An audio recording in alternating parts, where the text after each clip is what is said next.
تفتكر مين أخطر واحد ممكن تحاربه؟ رجل عصابة، قاتل، مجنون شايل رشاش، ولا صوتك اللي في دماغك بيقولك أنت هتفشل؟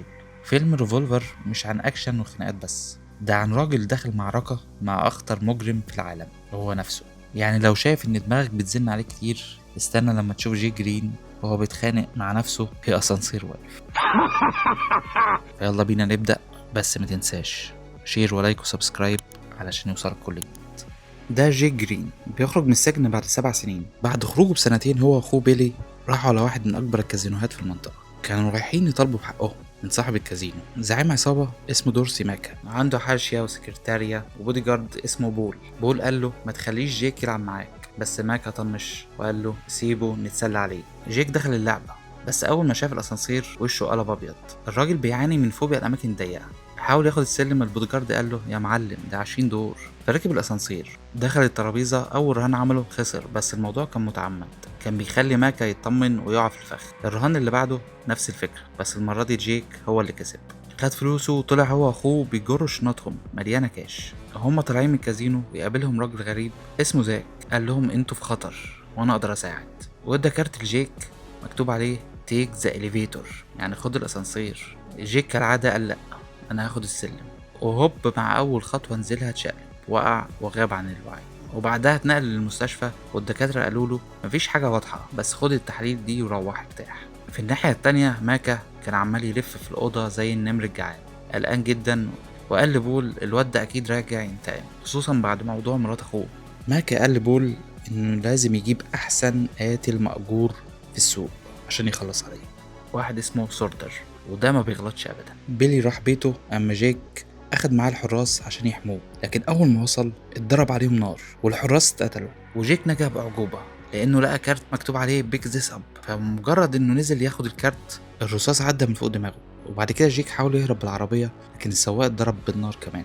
ولحسن حظه زاك وصل في اخر لحظه واخده معاه. اما القاتل اللي اسمه سورتر ما كانش فاهم هو ازاي فشل في قتله، لانه عمره ما بيغلط، وقال اكيد في حد عرفه قبل ما اجي. في الناحية التانية زاك خلى جيك يقابل شريكه افي. الغريب ان افي كان معاه الملف الطبي بتاع جيك. نتيجة التحاليل طلعت وجيك عنده مرض نادر في الدم، المرض ده هيخليه يموت خلال 3 ايام. فالرجالة دي بقى عرضوا على جيك حمايته مقابل شرطين مش قابلين للنقاش: لازم يديهم كل فلوسه، وكمان يعمل اي حاجة يطلبوها منه، حتى لو كانت اسئلة لازم يجاوب عليها، وادوله 3 ساعات يفكر. لكن جيك سابهم ومشي من غير ما يقول ولا كلمة، لأنه مقتنع إن هما بيضحكوا عليه. رجع المستشفى عشان يتأكد من النتائج دي، بس النتائج طلعت هي. وهنا جيك قال ممكن يكون المعمل ده بيقبض من زاك وافي، فراح لدكتوره الخاص عشان ياخد رأي تاني، والدكتور كمان قال له نفس التشخيص. هنا شد المسدس على الدكتور علشان يتأكد إنه مش مدفوع له فلوس، وبعد كده اعترف إن هو مبقاش عنده اختيار تاني لما طلعت النتيجة هي. وبعد ما سحب فلوسه من البنك رجع لزاك وافي ووافق على العرض. بعد ما وافق جيك اشتغل مع افي وزاك، خدوه في عربيه كانهم رايحين يعملوا دليفري بس من نوع تاني. افي قال له احنا صياع بس بنقرض الناس فلوس، وفلوسك انت هي اللي هنستخدمها. وبعد ما زاروا اول عميل افي طلب من جيك يحكي له تاريخه مع ماكا، وبدأ فعلا يحكي الحكايه. ماكا زمان كان عنده 3 رجاله اغبياء بيشتغلوا معاه. قبل لعبه قمار كبيره خسروا الراجل اللي بيقلب الكروت، وكانوا عارفين ان جيك لاعب شاطر فجابوه بدل الراجل اللي اختفى. جيك في الاول ما كانش عاوز يوافق، بس لما هددوا عيلة بيلي اضطر يوافق عشان يحميهم. وفي اللعبة الرجالة التانيين اللي على الترابيزة بدأوا يشتموا جيك وامه. جيك مستحملش وبدأ يضرب نار. فجأة النور اتقطع والفلوس اختفت، وأول ما النور رجع سمع اسمه بيتقال، والبوليس كان بيحقق معاه. عشان يمنعوه من الكلام هددوا بنت أخوه، ومرات بيلي اتقتلت بالغلط وهي بتحاول تحمي بنتها. جيك ما قالش للشرطة إن ماكا هو اللي كان منظم اللعبة. خد 7 سنين سجن في زنزانة لوحده. جيك دخل في الشغل مع افي وزاك، بس الموضوع ما كانش مجرد توزيع قروض، ده كان تدريب نفسي على اعلى مستوى. كل عميل بيزوروه بيكون معاه شويه فلوس يديها ليهم. بعد ما زاروا كذا عميل زاك بعت جيك يقعد في اوضه الفندق. في الوقت ده ماكا وبول راحوا يقابلوا زعيم عصابه اسمه سام جولد. الراجل ده الناس كلها بتحاول تبقى زيه، بس جولد ما بيقابلش حد، فبداله قابلوا المستشاره بتاعته ووافقت تنظم صفقه بودره مع ماكا، وقالت له ان جولد ما بيحبش الشهرة ولا بيدي فرصتين. بعدها بشوية جيك سلم زاك وافي فلوس اكتر، وبعدين وهو بيلعب شطرنج مع افي سأله عن وقت حبسه. جيك كان قدامه اختيارين: يا ياخد 14 سنة عادية ويا 7 سنين في الحبس الانفرادي. اختار الحبس الانفرادي. زنزانته كانت بين اتنين، واحد استاذ شطرنج والتاني نصاب. الاتنين كانوا بقالهم سنين هناك مش بيتكلموا، بس كانوا فاهمين بعض كويس من غير كلام. في أول 5 سنين كانوا بيتراسلوا عن طريق كتب المكتبة. جيك اتعلم منهم معادلة تكسبه في أي لعبة. الاتنين دول كانوا بيخططوا يهربوا من السجن، وقالوا لجيك إنهم هياخدوه معاهم، بس لما هربوا اختفوا وما قالوش حاجة. بعد 2 سنين من هروبهم جيك خرج واكتشف إن الاتنين خدوا فلوسه كلها. من ساعتها بدأ يطبق المعادلة وحقق ثروة في كذا كازينو. وكل يوم بيعدي جيك كان بيكمل شغله مع الزباين ويديهم من فلوسه، وكان المفروض إنه يهددهم لو ما دفعوش، بس ما قدرش يأذي ناس غلابة. وفي الوقت ده آفي وزاك ربطوا حيطة بالشاحنة دي، ولما شدوا كسروا الحيطة وسرقوا الخزنة اللي وراها. الخزنة دي كان فيها البودرة اللي ماكا وعد بيها ليلي، ولما عرف ان هو اتسرق بعت بول يحلها بأي تمن. بول راح لرئيس عصابة تاني اسمه لورد جون، وجون وافق يديهم البودرة بسرعة بس بسعر مبالغ فيه. جيك وزاك وآفي وفريقهم راحوا الفندق اللي فيه الصفقة. دخلوا أوضة جنب رجال العصابة عشان يحفروا حيطة، وضربوا غاز منوم خلى رجالة ماكا وجون يناموا. بعد كده سرقوا الفلوس والبودرة وخلوا الموضوع يبان كأن ماكا سرق جون والعكس. بعدها بوقت جيك جاله تليفون من بيلي، قال له انه سأل حواليه واكتشف ان زاك وآفي ناس خطر جدا، وقال له ابعد عنهم فورا. بس جيك ما سمعش الكلام ورجع الشغل. كان مطلوب منه يقتل عميل خايف، رفض ووجه المسدس ناحية آفي، لكن لاحظ ان المسدس فاضي وآفي ضرب على دماغه وفقد الوعي. يصحى بعدها بكام ساعة في الأوضة وياخد مكالمة من آفي اللي يقول له ببساطة عديت اليوم التالت، روح اكشف. يروح للدكتور، نفس الدكتور، بس المرة دي يقول له انت كويس ما عندكش حاجة. يحاول يتصل بآفي بس آفي يرد عليه رد غريب، انت لسه مستوعبتش بس هتفهم قريب.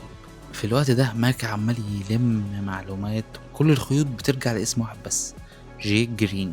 وهنا يتجنن ويؤمر انه يتصفى فورا. جيك رايح على الأوضة اللي بيتقابل فيها دايما مع آفي وزاك، يلاقيهم قاعدين مستنيينه ويقولوا له بلطجية ماكا مستنيينك جوه الأوضة، لو دخلت هتموت. جيك بيهرب والبلطجية وراه، بس يحصل موقف غريب، واحد فيهم يتزحلق ويضرب نفسه بالغلط، والباقيين يفتكروا جيك قتله، بدأوا يطردوه أكتر. جيك يروح لآفي وزاك يقولوا له أنت عمرك ما حكيت لنا الحقيقة كاملة عن علاقتك بالتلات أغبياء اللي كانوا مع ماكا، وواجهوه بالحقيقة اللي ما كانش عاوز يقولها. أول ما خرج من السجن التلات أغبياء دول كانوا مستنيينه عشان يصفوا حسابهم معاه، بس جيك عمل لهم عرض عبقري، كل شهر يديهم 3% من أي كارد يحصلوه. أول مرة واحد منهم بس وافق، لما شافوا إنه بيحترم الاتفاق كلهم دخلوا، بس المرة دي طلبوا 4%. وفي الحقيقة جيك كان بيدي كل واحد من فلوس التاني، يعني هو ما كانش خسران حاجة، لحد ما الفلوس خلصت فبدأوا يستلفوا من ماكا، وماكا بدأ يلاحظ واهتم يعرف الراجل اللي وراه. وبعد ما جيك استخدم المعادلة وكون ثروة قرر ياخد أجازة مع بيلي وبنت أخوه.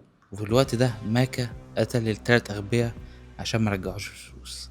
ونرجع لماكا، كان قاعد بيتعشى في مطعم شيك، فجأة رجالة دخلوا عليه وقالوا له إن جيك هرب. في لحظة تانية سورتر لمح ست متنكرة كجرسونة ويكتشف إنها عشيقة جون التاجر اللي اتسرق. وهنا غلط للمرة التانية، والست قبل ما تموت تضرب ماكا في صباعه والطيارة.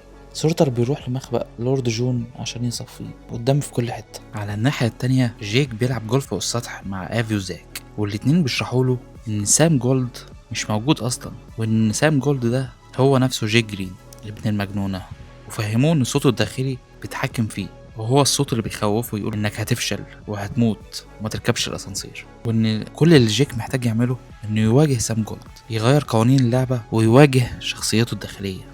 جيك بيروح البنك يسحب كل فلوسه ويتبرع بيها كلها، وكتب التبرع باسم ماكا عشان يخليه يواجه أكبر كابوس عنده، إنه يبقى إنسان عادي من غير سيطرة من غير سلطة. واعتذر لماكا إنه خدعه وخد فلوسه، وقال له إنه اتبرع باسمه، وبعدين مشى وسابه. وعلشان يواجه خوفه أكتر ركب الأسانسير. جيك بيركب الأسانسير اللي بيخاف منه، ولما يقف بين الدور 13 وال 14 يقعد يواجه صوته الداخلي اللي بيصرخ فيه ويخوفه. وهنا جيك بيتجنن ويرد عليه يقول له انت مش انا وملكش حكم عليا.